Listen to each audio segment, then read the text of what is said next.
Sama tau. Jadi kalau pergi ke negara Arab pakai serban belum tentu baik. Kan? Pakai serban. Kalau kat Malaysia insya-Allah pakai serban ni baik. Walaupun ada yang tak baik, ada yang mengamuk tu.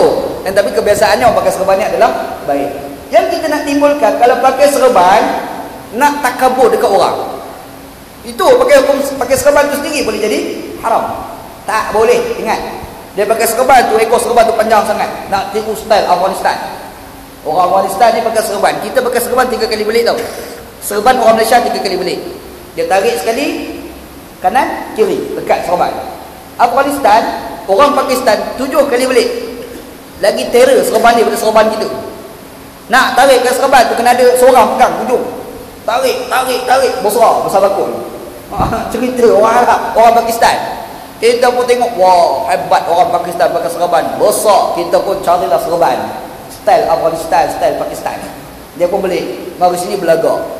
Belagak jadi haram. Nampak? Kalau pakai serban boleh bawa pada belagak. Kalau pakai serban belagak tadi adalah haram. Tapi kalau pakai serban yang tak belagak, maka itu memang sepatutnya kita pakai. Okey, pakai labuh ni bukan poin. Yang poin dia adalah kau takabur ataupun tidak. Takabur itu, sombong itu. Itulah yang diharamkan oleh Allah Subhanahu wa taala. Wal'adzubillah. Minta berlindung kita dengan Allah Subhanahu wa taala. Jadi bila kita dengar hadis Nabi sallallahu alaihi wasallam ni, mudah-mudahan kita muhasabah diri, mudah-mudahan sifat takabur, sum'ah, riya ni tidak ada dalam jiwa kita insya-Allah. Gitu insya-Allah. Dah habis hadis ni riwayat Imam Muslim, hadis yang sahih insya-Allah. Wallahu a'lam. Sebelum nak tutup majlis ni ada soalan sikit.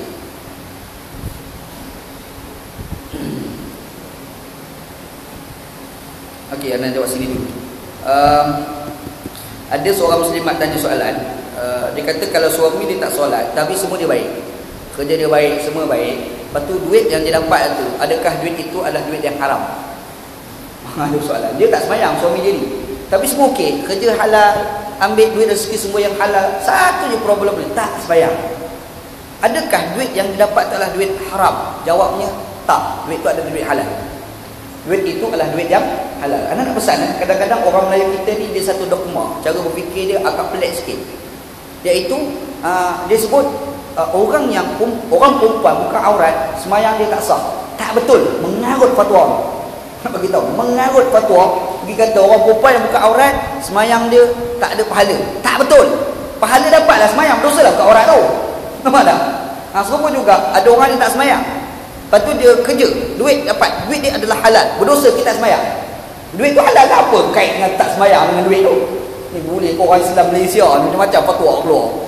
Itu kena ingat itu tak betul. Fatwa tu tak betul. Itu tidak berasas pun kepada nas Quran dan hadis Nabi sallallahu alaihi wasallam. Itu insya-Allah. Satu. Yang keduanya derma organ. Boleh ke tidak? Asal hukum derma organ ni tak boleh asal Dia hukum ni dia ada dua tau. Satu dia panggil al-hukmu li dzati, satu lagi dia panggil al-hukmu li ghairi. Apa hukum orang perempuan pakai purdah? Orang perempuan pakai purdah hukum asalnya adalah harus. Tapi kalau dia lawa sangat, kalau dia lalu tu semua orang tengok dia, tinggal habis anak ni, contoh duk kuliah sini lalu seorang perempuan lawa, bila lalu semua pakai tengok anak apa habis orang tinggal, contoh orang perempuan macam tu pakai purdah bertukar daripada harus kepada wajib. Nampak dia pakai purdah dengan tujuan untuk mencuri, haram pula pakai purdah. Dia bukan perempuan, dia jantan, nak mencuri, CCTV tu tengok, last sekali pakai purdah supaya orang tak perasan. Kalau buka tu confirm ada misai, ada janggutnya, confirm. Yang tu pakai purdah adalah haram, sebab pakai purdah dengan tujuan untuk mencuri. Nampak bermakna hukum tu ada hukum lizati harus, tapi boleh tukar kepada haram, boleh tukar kepada wajib. Okey, apa hukum asal derma organ? Barang ni jantung, kita punya buah pinggang, nak mati kita bagi wasiat, tak bagi ke orang.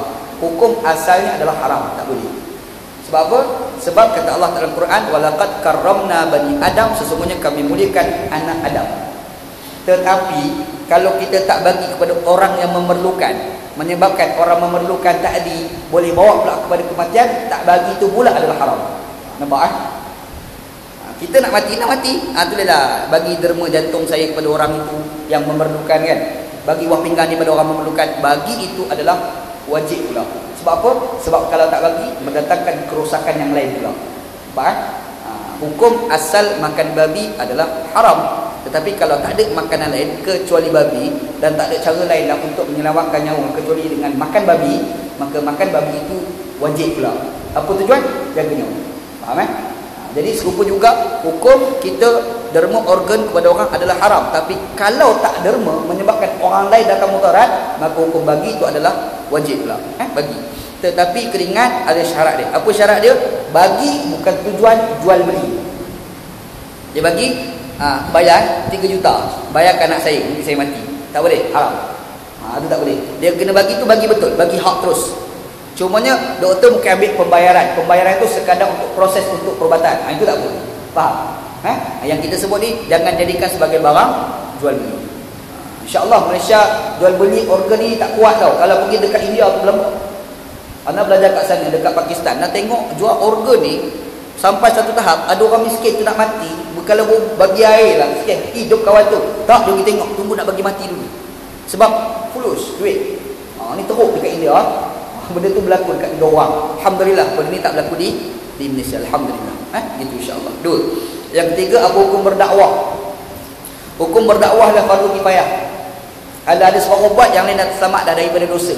Tapi kita sebagai orang Islam, bila tengok satu benda, orang tak faham Islam, ambillah satu tanggungjawab, sampaikan Islam ni kepada orang lain. Gitu. Hukum berdakwah itu adalah fardu kifayah.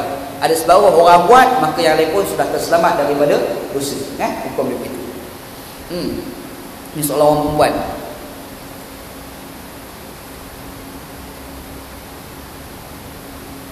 Okey, soalan ni orang perempuan tanya. Assalamualaikum warahmatullahi wabarakatuh. Kalau sempat nak minta ustaz tolong ulas tentang darah istihadah dan haid, macam mana nak beza dan kira jika darah tak banyak? Macam mana dengan hubungan suami isteri ketika itu? Haid dengan istihadah, ada orang ni kebiasaan dia start dia akil balik bagi orang perempuan itu selama 10 hari sebagai contoh. Haid ni start umur 9 tahun, duduk 10 hari, bila mari umur 15 tahun contoh kan, 15 tahun, 16 tahun, 20 tahun, 21 tahun contoh, umur 30 tahun, mari umur 30 tahun, haid dia tu daripada 10 hari, yang biasa 10 hari, lebih pula hari ke-11, hari ke-12, terlebih itu dibagi darah istihadah. Terlebih itu dibagi sebagai darah istihadah. Kalau orang tu kebiasaan daripada awal dulu, dia punya darah tu selama 14 hari, yang terlebih itu pada hari yang pelik itu dibagi sebagai darah istihadah. Orang istihadah wajib sembahyang. Orang istihadah wajib berpuasa. Orang istihadah basuh kemaluan dia. Lepas tu boleh tak hubungan suami isteri? Jawabnya boleh. Hukum adalah boleh. Gitu. Yang tak boleh ni haid. Gitu insya-Allah.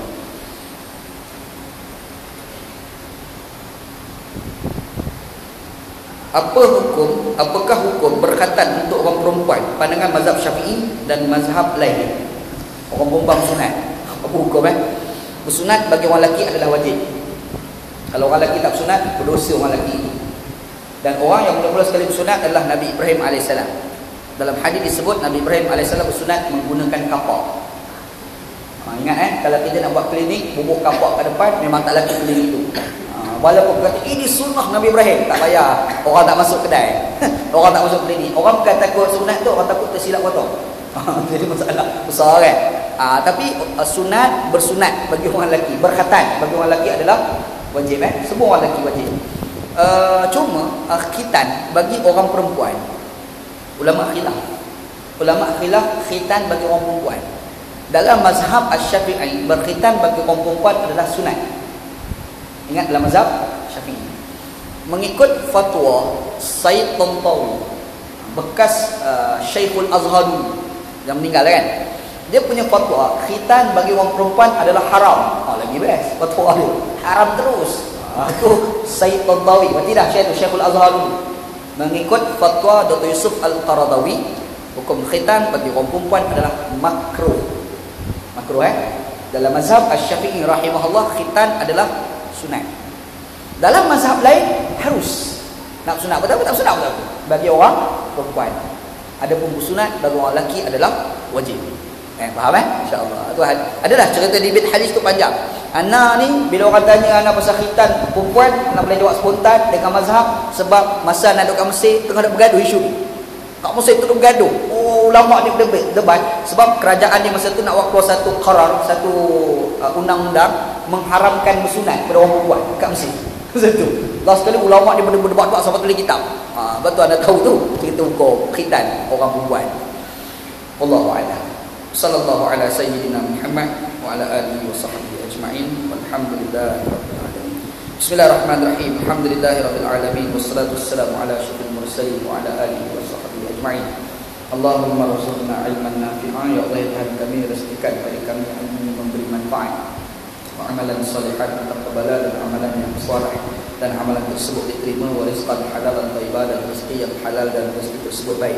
Rabbana atina fid dunya hasanah, ya Allah, ya kami berikan kepada kami kehidupan kami yang baik, fil akhirati hasanah, dan juga di akhirat baik, wa qina adzabannar, selamatkanlah kami daripada azab api neraka. Sallallahu alaihi wasallam Muhammad wa ala alihi wa sahbihi ajma'in. Alhamdulillah. Qabbalallahu